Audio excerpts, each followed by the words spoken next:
Y lo que yo veo al visitar iglesias por todo el mundo es que la mayoría de las personas en la iglesia no se definen respecto a 6 días literales de la creación y dicen, pues no importa, quizá Dios usó millones de años, importará mucho si son días normales. Pues sí importa, porque importa cómo tomamos la palabra de Dios. Eso es lo que realmente importa. Ahora, al leer en Proverbios, capítulo 30, versículos 5 y 6, nos dice que no agreguemos a la palabra de Dios, que cada palabra de Dios es pura y que no hemos de agregar a la palabra de Dios. Yo les sugiero que aquellos cristianos que no toman los días de la creación como días normales y dicen que podían ser días muy largos o millones de años, están agregando a la palabra de Dios, y al agregar a la palabra de Dios están abriendo una puerta para que sus hijos agreguen a la palabra de Dios, y ellos generalmente agregarán más a la palabra de Dios hasta que finalmente se apartan totalmente de la palabra de Dios. Y por esto todo este asunto es tan importante, porque realmente tiene que ver con la autoridad bíblica. Estoy seguro que todos aceptamos que en el principio creó Dios los cielos y la tierra. Y cuando visito iglesias alrededor del mundo, descubro que, espero, todos en la iglesia dirían, claro que Dios creó, pero Dios creó en 6 días literales de 24 horas y veo que ahí hay mucha discusión, muchas personas que no están seguras respecto a eso. Pero, ¿por qué no estamos seguros respecto a eso? Yo les sugiero que la razón principal de lo que les voy a mostrar en esta plática es que la razón más importante por la que la mayoría en la iglesia no están seguros si Dios creó en 6 días literales, no tiene nada que ver con lo que dice la Biblia, sino que tiene mucho que ver con la influencia del mundo, la influencia de millones de años y todo eso.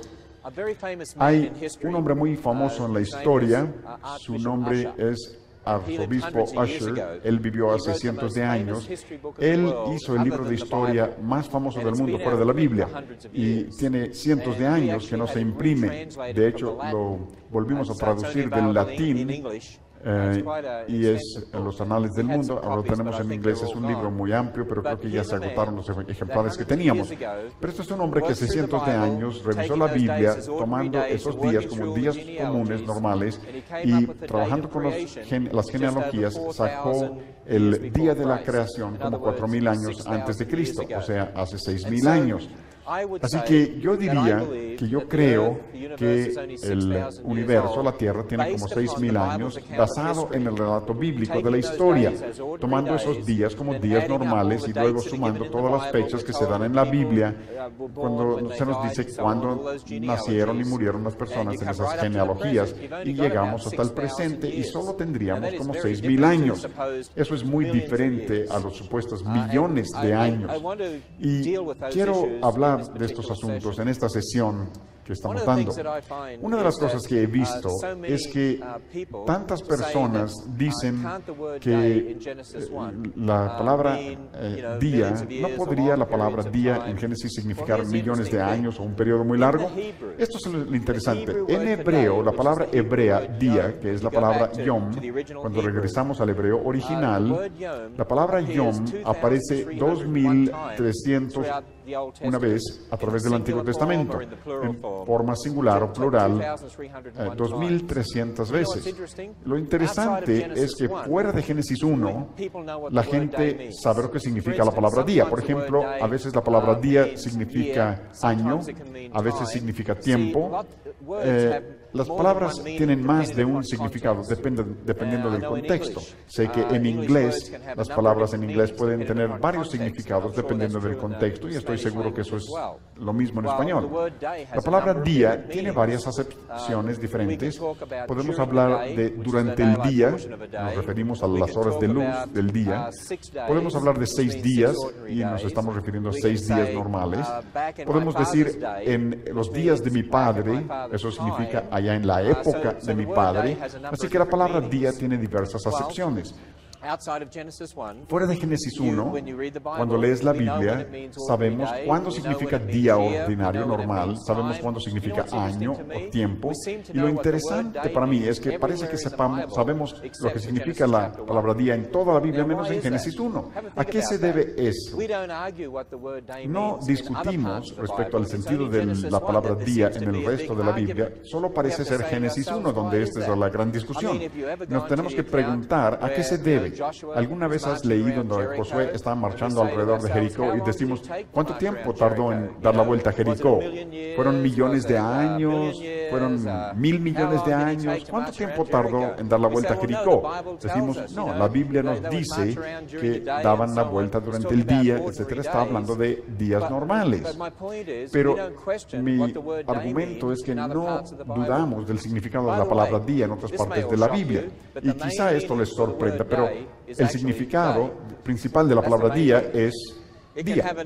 Ese es el significado principal. Puede tener varios significados, pero el significado principal es día, o sea, día normal. Pero, ¿por qué tan pocos cristianos creen en 6 días normales, literales, en Génesis 1? En Estados Unidos, por ejemplo, la mayoría de los seminarios y colegios bíblicos, los catedráticos, no están dispuestos a decir que Dios creó en 6 días. ¿Saben lo que la palabra día significa en el resto del Antiguo Testamento? En Génesis 1 tienen un problema. ¿A qué se debe? Porque así comenzó todo en esta época de la historia. Por allá en el siglo XIX, si revisas todos los comentarios antes del siglo XIX, la mayoría de los teólogos, la mayoría de los eruditos cristianos, incluso hasta el tiempo de los padres de la iglesia, cuando leían Génesis, veían que esos días eran días normales o que el universo solo tiene unos 6,000 años, la mayoría. Pero lo que sucedió es esto: en el siglo XIX, ciertos científicos que no creían en el Dios creador de la Biblia, querían explicar todo el mundo mediante procesos normales, empezaron a popularizar la idea de que las capas de fósiles fueron colocados a través de millones de años. Y lo que sucedió en Inglaterra es que muchos de los líderes de la iglesia adoptaron los millones de años y los agregaron a la Biblia. Dijeron, podemos aceptar los millones de años. ¿Y qué vamos a hacer con la Biblia? Bueno, podemos inventar una idea, una teoría de día-edad, que cada día de la creación representa eras de millones de años, y así lo acomodamos a la Biblia. Hubo otro teólogo que se le ocurrió la idea de la teoría de la brecha. La teoría de la brecha es la idea de que entre Génesis 1.1 y Génesis 1.2 hay una brecha de millones de años, y ahí es donde vienen los fósiles y dinosaurios, y supuestamente donde Lucifer cayó y Dios volvió a recrear la tierra en 6 días. Yo quisiera saber, ¿cuántos han oído de esa idea? ¿Algunos han oído de esa idea? Muchos. Quizá debo hablar acerca de eso ahora. Yo quiero que entiendan una cosa. Esa idea de la brecha entre Génesis 1.1 y Génesis 1.2 no está en ningún comentario antes del siglo XIX, y solo vino como resultado de ciertos líderes de la iglesia tratando de acomodar millones de años en la Biblia. Y sé que hay algunas Biblias de estudios que pueden comprar. En los apuntes habla acerca de esta idea de la brecha, pero no está en el texto de la Biblia, solo en los apuntes y los comentarios. Y recuerden que los apuntes y las notas no están inspiradas. El texto bíblico sí. Hay una gran diferencia, hay que recordar eso. Pero otra cosa que sucedió fue esto.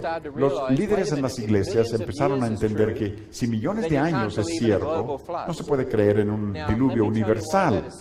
Les voy a explicar por qué. Millones de años es cierto, no podemos creer en un diluvio global, porque la idea de millones de años surgió inicialmente de personas que creían que todas las capas de fósiles fueron colocados lentamente a través de millones de años. Ahora, si tienes después de ese tiempo un diluvio global, universal, eso destruiría todas estas capas y las redepositaría. Así que no podemos tener un diluvio universal si vamos a creer en millones de años. Así que, entonces, muchos de los líderes de las iglesias empezaron a decir, bueno, quizá el diluvio de Noé fue solo un diluvio local, no un diluvio universal. ¿Quién ha oído de la idea de un diluvio local, una inundación local? ¿Han pensado alguna vez en cuanto a un diluvio local? No funciona. Una imagen vale 1000 palabras, ¿no? Cuando ves esa imagen te das cuenta de cómo se paró el agua de esa manera durante 5 meses y luego se empezó a bajar. No tiene ningún sentido. Ahora, el diluvio local fue otra idea para tratar de meter millones de años en la Biblia. Y luego llegó Charles Darwin, que popularizó la idea de la evolución, que popularizó la idea de que seres simioides llegaron a ser humanos. ¿Y saben lo que dijeron muchos líderes de la iglesia? Podemos creer eso también. Diremos que Dios usó la evolución, y eso se llama evolución teísta, que Dios utilizó la evolución. Y esa idea es muy popular en la iglesia. ¿Cuántos de ustedes han oído a líderes cristianos u otros decir que pueden creer en la evolución mientras Dios haya evolucionado al hombre? ¿Han oído eso? Es una idea muy popular en muchas iglesias en Inglaterra, en Estados Unidos, etc. Y luego llegó la idea del Big Bang, que el Big Bang trajo a existir el universo. Y los líderes de las iglesias dijeron, podemos creer en el Big Bang también mientras digamos que Dios lo hizo. Pero de hecho el Big Bang contradice lo que dice la Biblia, porque el Big Bang tiene el sol apareciendo primero antes de la Tierra, mientras que la Biblia hace que la Tierra aparezca antes del Sol. Así que si vamos a creer en el Big Bang, lo que estamos diciendo es que la palabra de Dios no es cierta. Así que lo que surgió en la historia eran todas estas reinterpretaciones de la Biblia. La evolución teísta, la teoría de día-edad o la teoría de la brecha. Todas estas eran reinterpretaciones que surgieron en la historia desde el siglo XIX. Pero todos comparten un factor común. ¿Y saben cuál es el factor común? Tratar de acomodar millones de años en la Biblia. Ese es el factor común. Y comenzó en Inglaterra y se difundió por todo el mundo, a las iglesias alrededor del mundo. Y yo les sugiero que esto es lo que ha debilitado importantemente la influencia de la iglesia y de los cristianos alrededor del mundo. Porque lo que realmente han hecho es decirles a generaciones de personas, no tienen que leer la palabra de Dios y tomarla como está escrita. Lo pueden reinterpretar y creer lo que el mundo cree y reinterpretar o cambiar la Biblia. ¿Y saben lo que eso hace con la siguiente generación? Hace que ellos empiecen a reinterpretar el resto de la Biblia y al poco tiempo lo descartan por completo. Por eso toda esta área es tan importante. Es tan importante tomar la palabra de Dios tal como es. Ahora, personas se acercan y me dicen, pero ¿qué de todas las evidencias que tienen los científicos a favor de millones de años? Y quiero hablar un poco de eso acerca de los días antes de seguir adelante. Y al hablar de esto, voy a mencionar algunos asuntos científicos y voy a pedirles que me toleren un poco, porque aunque no recuerden todos los detalles, no importa. Lo que quiero que entiendan es que los métodos que usan los científicos, las teorías de día-edad, son métodos falibles, no se puede confiar en ellos y no hay evidencias de que el mundo tenga miles de millones de años. Incluso les voy a decir algo que la mayoría no sabe. Han oído de métodos de datación que supuestamente dan miles de millones de años para la edad de los fósiles en la Tierra y todo eso. ¿Saben ustedes que hay cientos y cientos de procesos de datación que pueden utilizar para tratar de fechar las cosas y 90% de ellos contradicen los millones de años o las fechas seculares? 90% contradicen lo que dicen los científicos. Solo les mencionan el 10% en los periódicos, la escuela, la universidad. No les dicen del 90% de los métodos que contradicen lo que dicen los científicos seculares respecto a la edad de las cosas. Un ejemplo. La sal, de hecho, llega al mar y sale la sal del mar, y con el paso de los años los científicos seculares han podido calcular a nivel universal qué cantidad de sal llega al océano y qué cantidad de sal sale del océano por diversos métodos, y ven que hay una ganancia neta de sal, o sea que los océanos son cada vez más salados. Ahora, los océanos deben ser, según la evolución, de una edad de 3,000 millones de años. Dices, bueno, está bien, si los océanos continuamente se están haciendo más salados, entonces vamos a regresar en la historia para tratar de descubrir cuándo pudo haber encontrado eso. Si suponemos, recuerda, nadie estaba ahí, pero si suponemos que los mares eran agua destilada, para empezar, sin sal, preguntarán, ¿cómo sabemos eso? Pues no lo sabemos, pero todos los métodos de datación tienen que suponer suponer ciertas cosas respecto al pasado. Eso es lo que quiero explicarles. Si suponemos que los mares no tenían nada de sal para comenzar y asumimos que el índice de acumulación de la sal en los océanos ha sido igual a través del tiempo, pero no estuvimos allí, no sabemos, estamos suponiendo, y ese es el asunto. Todos los métodos de datación se basan en ciertas suposiciones, pero si suponemos eso es lo que encontramos. Los océanos se supone que tienen 3.000 millones de años, pero sobre esa base solo hay suficiente sal para explicar 62 millones de años, así que eso contradice totalmente los 3.000 millones de años. Así que yo no creo en 62 millones. Cuando Dios creó el mar, pudo haber sal al principio, pero el diluvio de Noé también depositaría mucha sal, ¿no? Gran cantidad, y hubiera cambiado mucho las cosas. De hecho, los océanos podrían tener solo 6.000 años, y ese método no lo contradice, pero sí contradice los 3.000 millones de años. Y saben que hay cientos de métodos como este. Cientos. ¿Cuántos han oído de métodos de datación de radioactivo? ¿Han oído de métodos de datación basados en radioactividad? Eso tiene que ver con material radioactivo. El uranio, por ejemplo, es un elemento radioactivo.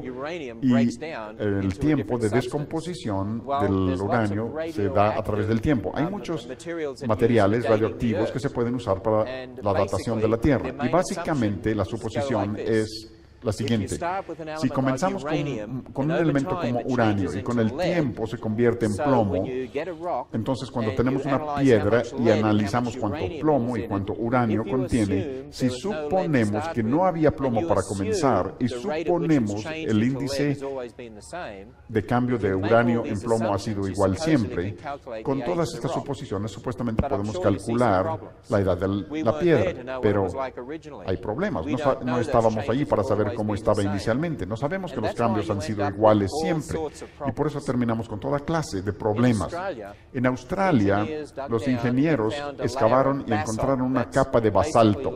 Eso es básicamente lava solidificada de una erupción volcánica. Y esa lava se supone que tiene como 30 millones de años. Y también encontraron en esa capa de lava algunos restos de árboles, material de madera, y no se habían fosilizado ni petrificado. Así que supuestamente una capa de lava cubrió alguna especie de bosque y los árboles estaban conservados como madera. Cuando usaron uno de los métodos radioactivos para datación, esto se llama potasio, cuando usaron eso para datar la piedra arrojó una fecha de 45 millones de años. Y luego usaron datación con carbono 14. Eso solo sirve para datar cosas de miles de años, no de millones. Pero cuando estimaron la fecha con carbón, les daba 45 mil años. 45 mil años y 45 millones de años de roca. ¿Eso tiene sentido? Algo anda mal ahí. El asunto es que esos métodos de datación tienen problemas muy serios. Ahora, les voy a dar uno más, y este es lo más técnico de esta conferencia, así que sopórtenme un poco.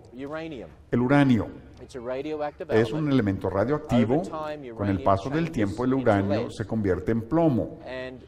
Y la cantidad de tiempo que se lleva para que el uranio se convierta en plomo se llama la media vida. Esa es la cantidad de tiempo que se tarda para que la mitad se convierta en plomo. Es la media vida. Y con el tiempo todo el uranio se convierte en plomo.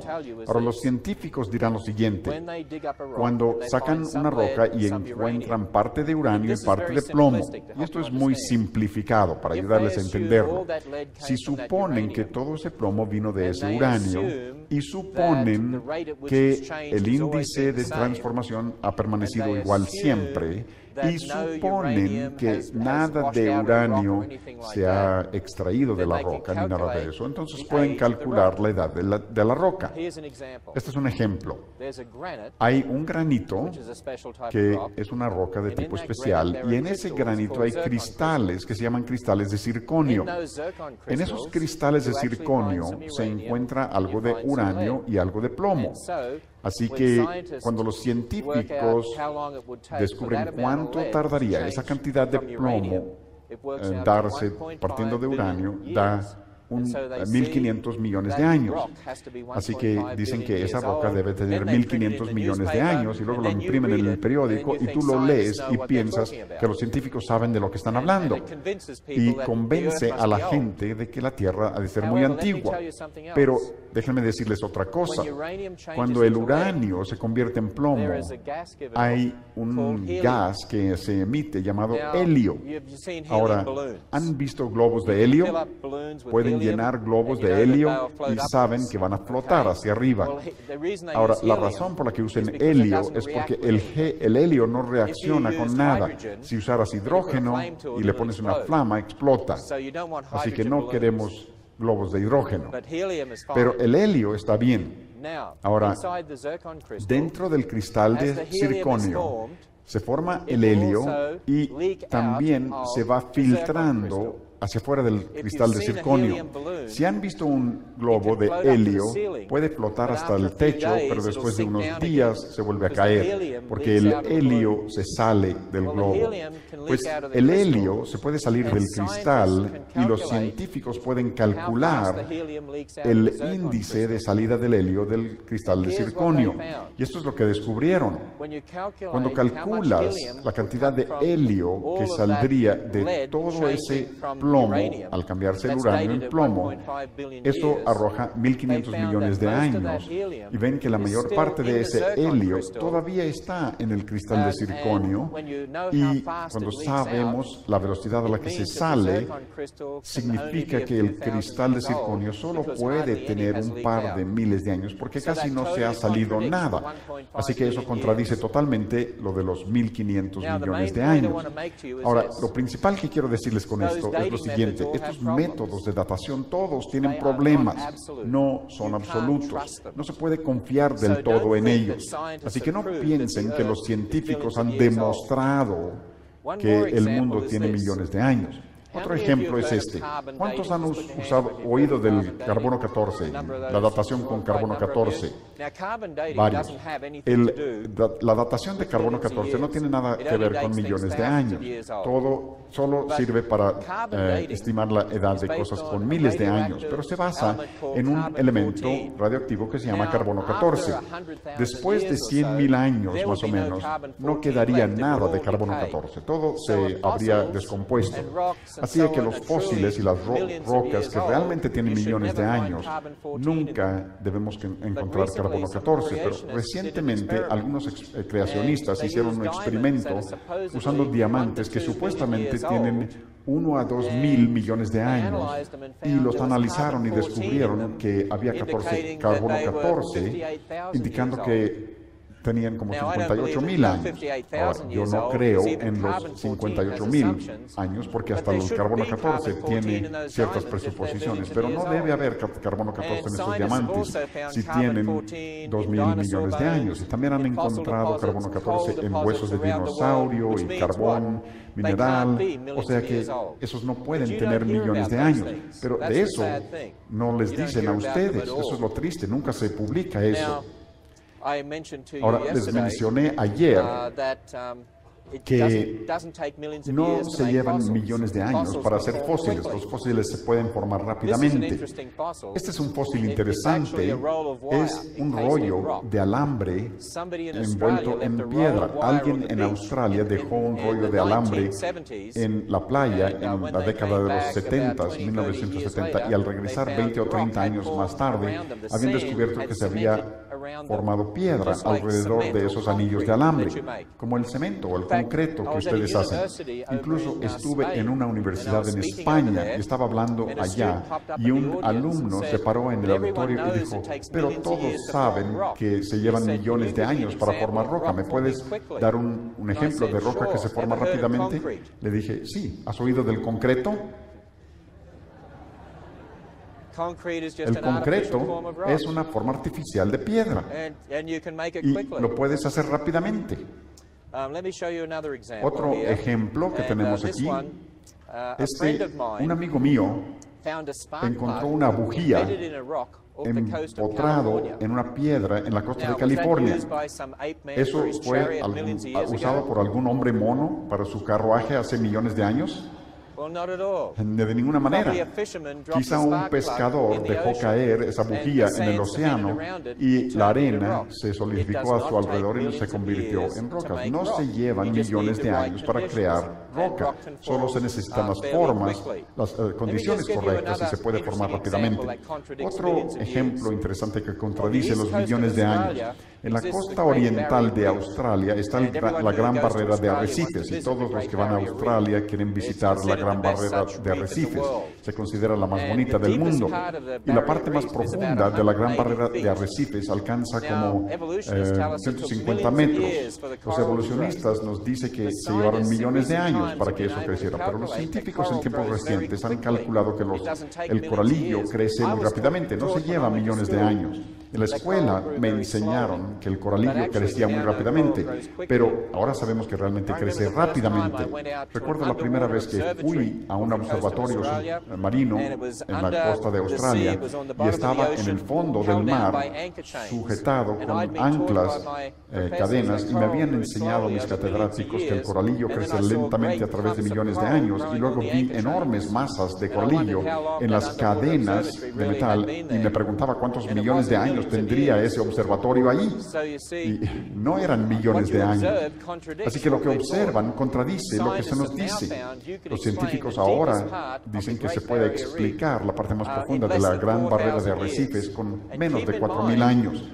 Y recuerden que el diluvio de Noé fue hace como 4.500 años, así que lo que vemos hoy se adapta perfectamente a la línea de tiempo bíblico. Podría dar más ejemplos, pero no hay tiempo. Quiero recordarles esto. ¿Recuerdan lo que dije ayer para los que estuvieron aquí? La muerte es resultado del pecado de Adán. Muerte es resultado del pecado de Adán. Los que creen en millones de años tienen toda esta muerte en el registro fósil antes del hombre.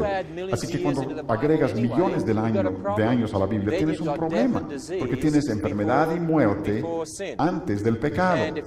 Y si tienes enfermedad y muerte antes del pecado, eso contradice totalmente lo que enseña la Biblia. Y esto es lo que quiero que analicemos. Si tomas la Biblia, ninguna otra cosa, solo la Biblia, por sí sola, ¿te da la idea de millones de años? ¿Dónde encuentras millones de años? No está ahí. Si solo tomas la Biblia sola, solo te da la idea de miles de años y que la muerte se introdujo después del pecado. Ahora, si tomas la Biblia y les agregas las ideas de los hombres de millones de años, entonces tienes muerte antes del pecado. Y por eso en la iglesia tantas personas tienen todas estas diferentes ideas respecto a Génesis. La idea de creer en la evolución o tener una brecha o la teoría que sea. Porque este es el asunto. Si estás tratando de acomodar millones de años a la Biblia, ¿cómo lo haces? Si estuvieras tratando de acomodar millones de años, no puedes acomodar millones de años en estas genealogías, porque no funciona simplemente. No puedes acomodar millones de años entre el primer año hasta el presente en esas genealogías. Simplemente no caben. Pero si analizas el único lugar donde podrías tratar de acomodar millones de años, tiene que ser antes de Adán, antes de esas genealogías, lo que significa los 6 días de la creación. Y quiero decirles que la razón principal por la que muchos líderes cristianos y muchos cristianos no creen en los 6 días literales no tiene nada que ver con lo que la Biblia dice literalmente, sino que obedece estrictamente a tratar de acomodar millones de años en la Biblia. Así surgieron todas estas reinterpretaciones de la Biblia. ¿Recuerdan lo que dije? El factor común es tratar de acomodar millones de años a la Biblia. Ahora, si analizamos la palabra día, como dije anteriormente, toda palabra tiene 2 o más significados dependiendo del contexto. Por ejemplo, cuando pensamos en la palabra día, podríamos hablar de los días de mi padre. Se tardaban 10 días en cruzar el desierto australiano durante el día. ¿Sí? Ahí está la palabra día con 3 significados diferentes. Un significado es en tiempos de mi padre, otro es 10 días, o sea, 10 periodos de 24 horas, y durante el día significa la porción luminosa del día. Pueden usar la palabra día así, en el uso común, ¿no? Y eso es aplicable a muchas palabras que tienen diferentes significados dependiendo del contexto. La palabra hebrea día tiene más significados. Me dicen las personas, la palabra día puede significar otra cosa que no sea un día normal. Y mi respuesta es, sí se puede, pero también puede significar un día normal. Y el asunto no es que pueda tener otros significados, el asunto es qué nos dice el contexto respecto al significado de la palabra. Ese es el asunto. Y cuando hablamos de la palabra hebrea, día, quiero enseñarles cuándo la palabra hebrea día significa un día normal, porque hay reglas de la gramática hebrea, hay diccionarios que podemos consultar para saber cuándo la palabra día en hebreo significa un día normal. Así que vamos a analizar la Biblia y voy a decirles cuándo la palabra día significa un día normal. Y les voy a decir acerca de esto fuera de Génesis 1. No estamos considerando Génesis 1, ¿sí? Siempre que se usa la palabra día en el Antiguo Testamento, fuera de Génesis 1, cuando ocurre con un número, 410 veces, cada una de ellas significa un día normal. No hay excepción. Cuando tenemos la palabra día relacionada con un número, es un día normal. Siempre que encontramos la frase tarde y mañana, la palabra tarde y mañana, separados, aún sin la palabra día, juntos en el Antiguo Testamento, fuera de Génesis 1, 38 veces, siempre significa un día normal. Y luego, cuando encontramos la palabra tarde relacionada con la palabra día, o la palabra mañana relacionada con la palabra día, fuera de Génesis 1, 23 veces se encuentra cada uno de ellos, siempre significa un día normal. Y luego, cuando encontramos la palabra noche con la palabra día, fuera de Génesis 1, 52 veces incluso significa siempre día normal. Así que vamos a repasar eso. Día más número significa un día normal. Tarde y mañana significa día normal.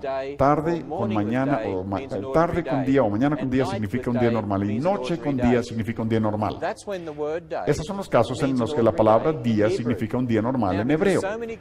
Ahora, como tantos creyentes no saben lo que enseña Génesis 1 respecto a los días de la creación, ha de ser muy difícil tratar de descifrarlo. Ahora, como tantos creyentes no saben lo que enseña Génesis 1 respecto a los días de la creación, ha de ser muy difícil tratar de descifrarlo. Así que vamos a ir a Génesis 1 y vamos a ver qué tan difícil es realmente. Ha de ser muy difícil, así que cuiden de poner mucha atención, porque muchos líderes cristianos no saben lo que significa la palabra día, así que no ha de ser obvio. Así que vamos a ver Génesis 1. En Génesis 1, para el primer día, vemos la palabra noche, tarde, mañana y número, relacionado con la palabra día. Luego, cuando vemos el segundo día, vemos tarde, mañana y un número relacionado con la palabra día. Y luego el tercer día vemos tarde, mañana y número. Cuarto día, tarde, mañana y número. Yo no sé cómo lo veas tú, pero a mí me sugiere fuertemente lo que significa un día. Porque al ver la palabra 5, al día 5 y 6, tenemos la palabra tarde y mañana y un número relacionado con la palabra día en cada caso. Cualquiera de ellos por sí solo significaría un día normal. Es casi como si el escritor hebreo dijera, voy a recalcar exageradamente que esto es un día normal. Incluso cuando Dios inspiró a la persona que escribiera Génesis 1, yo creo que Dios estaba diciendo, esta gente tonta del siglo XXI no van a creer que Dios creó en 6 días, así que por tanto voy a hacer que sea tan obvio para ellos. Lo voy a repetir tantas veces para que lo entiendan y resulte fácil, luego todavía no lo entendemos. Es tan obvio que son días normales. ¿Se dan cuenta que si el día, la palabra día se escribiera así en cualquier otra parte del Antiguo Testamento, ni siquiera dudaríamos que fuera otra cosa sino un día normal? La única razón por la que los cristianos dudan es debido a la influencia de millones de años. Ese es el problema. Otra cosa que mencioné ayer. ¿De dónde viene nuestro concepto de una semana? Fíjense. Un día es el tiempo de la rotación, una rotación completa de la Tierra, como 24 horas. Un mes es la relación de la Tierra con la Luna. Un año es la rotación de la Tierra alrededor del Sol. Todo eso se basa en observaciones astronómicas. Pero, ¿de dónde viene la semana de 7 días? La semana de 7 días no viene de la astronomía. La semana de 7 días viene de la Biblia. Éxodo capítulo 20, versículo 11, la base del cuarto mandamiento basado en Génesis 1, de que Dios hizo todo en 6 días y descansó un día. Si Dios hizo todo en 6,000 millones de años y descansó por 1 millón de años, tendríamos una semana muy interesante. Podrían echarse una siesta eterna. No tendrían que trabajar. Esta es una caricatura. Un niño y una niña. 6 días, ¿de veras? Sí. ¿Estás seguro que dice 6 días? Y así finalmente, hasta que dice, ¿por qué se tardaría tanto? Piensen en esto. ¿Quién está de acuerdo conmigo que Dios pudo haber creado todo en un segundo? Podría haber creado todo el universo en un segundo. ¿Quién está de acuerdo que Dios lo podía haber hecho en menos de un segundo? Bien. Pero, ¿por qué se tardó tanto? Tardó 6 días. No necesitaba tardar 6 días, pero lo hizo como un patrón para nosotros. La semana de 7 días. Apenas anoche me preguntaron acerca de 2 de Pedro capítulo 3, porque algunos hermanos me dicen, pero la Biblia dice que es un día como 1000 años. Y yo les digo, sí, lee el resto del versículo. Y dice, y 1000 años como un día. Y eso cancela lo anterior de una vez. Y el asunto es este. No se puede usar una frase del Nuevo Testamento para determinar el significado de una palabra hebrea. El significado de la palabra hebrea depende del significado del lenguaje hebreo. No usamos otras frases para determinar el significado de la palabra hebrea porque depende de las reglas del hebreo. Y lo único que está diciendo esta frase es que Dios es independiente al tiempo. Dios no está limitado por el tiempo. Además, eso no te ayuda si estás tratando de hacer que los días sean millones de años, porque dirías, pues el día tendría que ser 1000 años. Eso no te va a ayudar. No solo eso, sino que las personas son muy incongruentes, porque si dices que esto está definiendo la palabra día como 1000 años, lo tendrías que hacer en todas partes del Antiguo Testamento. Así que al llegar a Jonás y el gran pez, tendrías que decir, estuvo en el pez 3000 años. Después de todo, un día es 1000 años. No tiene ningún sentido, ¿verdad? Pero yo he encontrado lo siguiente con los teólogos, eruditos, etcétera, desde el siglo XIX. ¿Saben lo que he visto? Ellos reconocen que si lees la Biblia de una manera sencilla y franca, dice que los días eran días normales, pero dicen que no pueden ser días normales por lo de millones de años. Analicen eso. Si reconocen que el texto mismo enseña días normales y estás diciendo no puedes creer en días normales debido a lo de millones de años, están diciendo Dios se equivocó en su palabra y el hombre falible está correcto. Y lo que eso hace es que abre una puerta para decir no tienes que tomar la Biblia tal como está escrita, puedes usar las ideas de los hombres para reinterpretar la Biblia. Y la siguiente generación abrió eso más y los pone en un el deslizamiento gradual y progresivo respecto a toda la Biblia, y por eso los millones de años es tan importantes, porque es un ataque contra la autoridad de la Biblia. Ahora, quiero darles 2 ejemplos.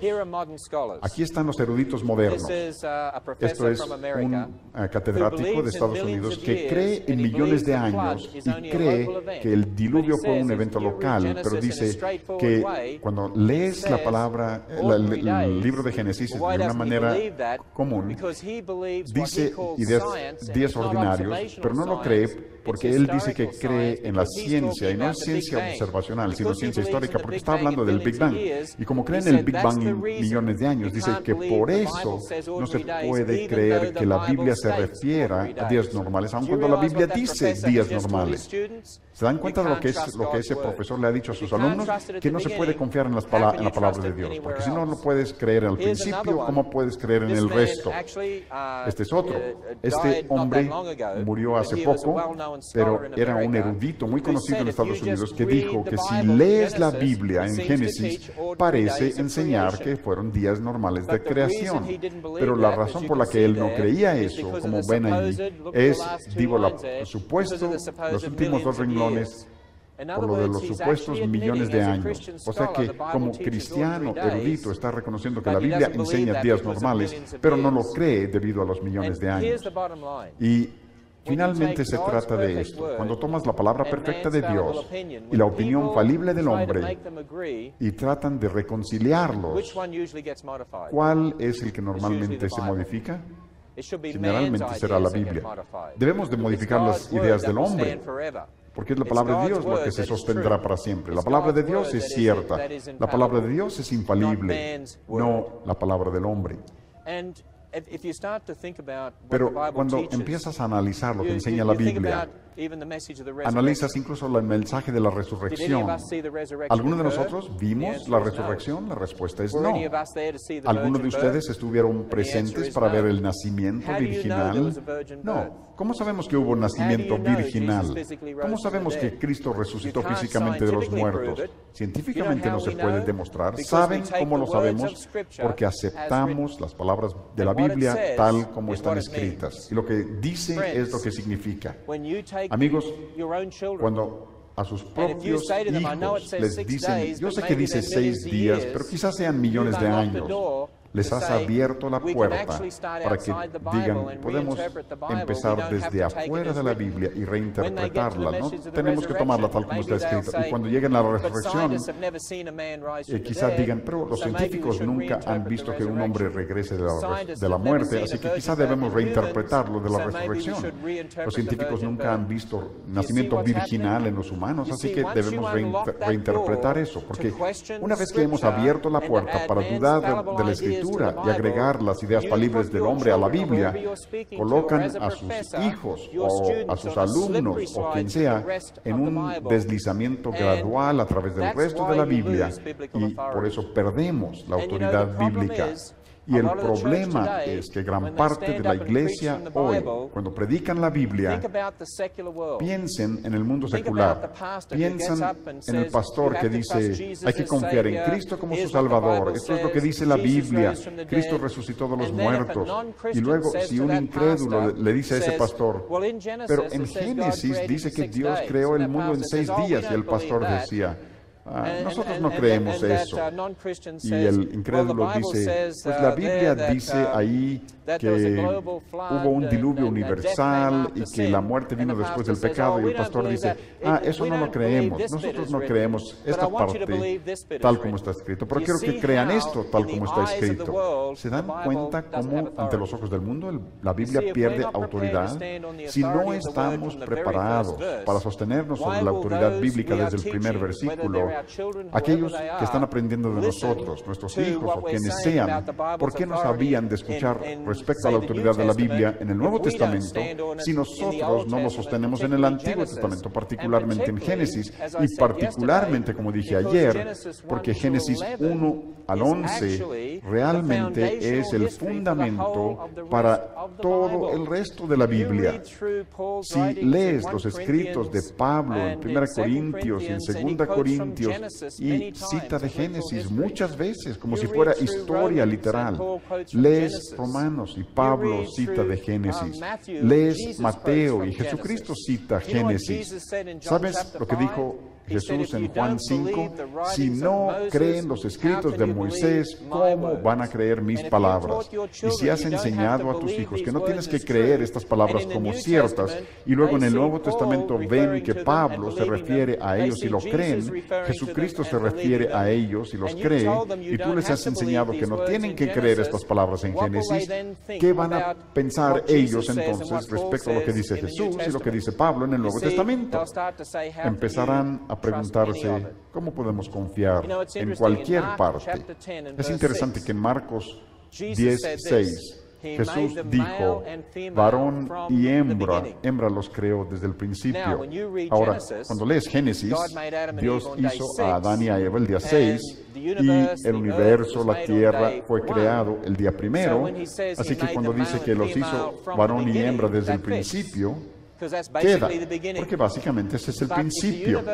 Pero si el universo fue creado miles de millones de años antes, llegó a existir millones de años antes, y miles de millones de años más tarde Dios supuestamente hizo a Adán y Eva, cuando lees Marcos 10:6 no tiene ningún sentido, porque ¿cómo pudo haberlos hecho varón y hembra desde el principio si el principio fue miles de millones de años antes de Adán y Eva? No encaja de ninguna manera acomodar millones de años en la Biblia.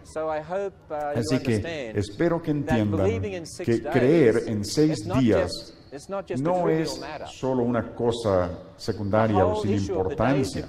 Todo el asunto de los días de la creación se reduce a ¿es o no es esto la palabra de Dios? ¿Lo tomamos tal como está escrito o no?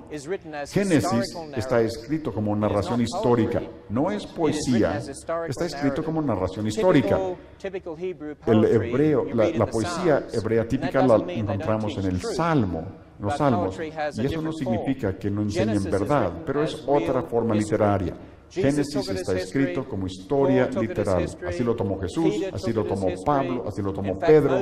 Incluso la mayor parte de los escritores del Nuevo Testamento citan Génesis y lo citan como historia. Job citó Génesis, habló acerca del primer hombre, Adán, se refirió a Adán. Y en otros lugares, en el Antiguo Testamento, citan Génesis como historia literal.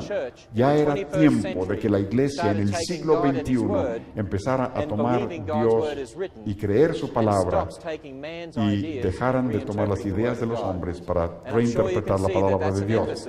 Y estoy seguro que ven que eso es un énfasis a través de todas mis pláticas, porque si no lo tomamos así, abrimos la puerta para que la siguiente generación abra la puerta hacia la incredulidad. Hay que cerrar esa puerta en esta misma reunión y cerrarla fuertemente, que a medida que crían a sus hijos no vean incongruencia, hipocresía en ustedes, que no creen una parte pero tratan de creer otra parte. Hay que ser congruentes y hay que ser constantes en nuestra manera de criar a nuestros hijos y enseñar a otros la palabra de Dios. Gracias.